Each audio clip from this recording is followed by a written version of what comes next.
Attorney Jonathan Elson, reminding you that if you've been injured in an auto accident, it's important to have somebody on your side. When you need a lawyer, then you need Nelson.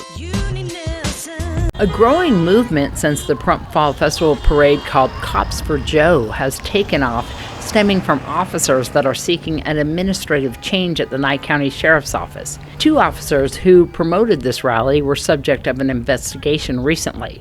The Nye County Sheriff's Office said that they had forwarded a complaint to the Nye County District Attorney Chris Arabia for Lieutenant Adam Tibbet and Sergeant Corey Fowles, whose stepfather, Bill Becht, is named as Undersheriff for Joe McGill, who is Sheriff Sharon Morley's opponent in the general election on November 8th. The DA refused to file charges against the officers, who were on leave for 1 day from the Nye County Sheriff's Office, for what the sheriff said was computer crimes and conspiracy. The DA said it was a Facebook page that Fowles, Tibbets, and Captain David Brukowitz operated together, and they took Brukowitz off the page or pages as an administrator.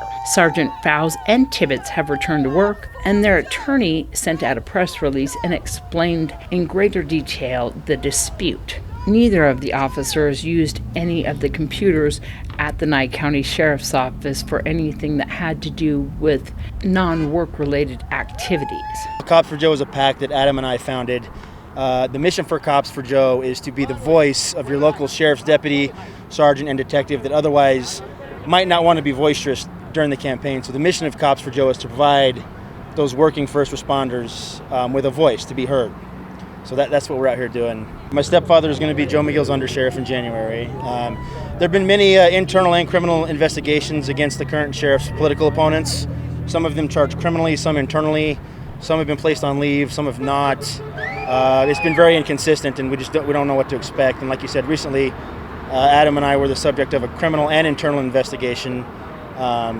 We thought that it was frivolous. The district attorney also felt that way, so we're thankful that the district attorney made the right decision that had the spirit and the letter of the law in mind. I think we're really thankful that he was able to and willing to give that much information so that people knew the real story, because too often the information that is released to the public is vague and ambiguous, and it seems at times intended purely to skew the public opinion rather than give actual fact. There was nothing related to law enforcement information or law enforcement computers or agency computers or any county equipment whatsoever. This was entirely off-duty, personal issues and situations that it was dealing with. And I think that the taxpayers are a little appalled that there was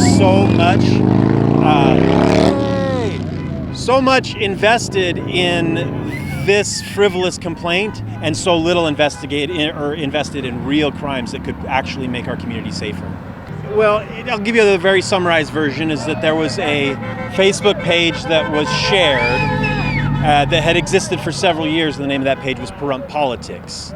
And after the page started to be used for what I consider to be slanderous and malicious purposes, I felt that I needed to put a stop to it.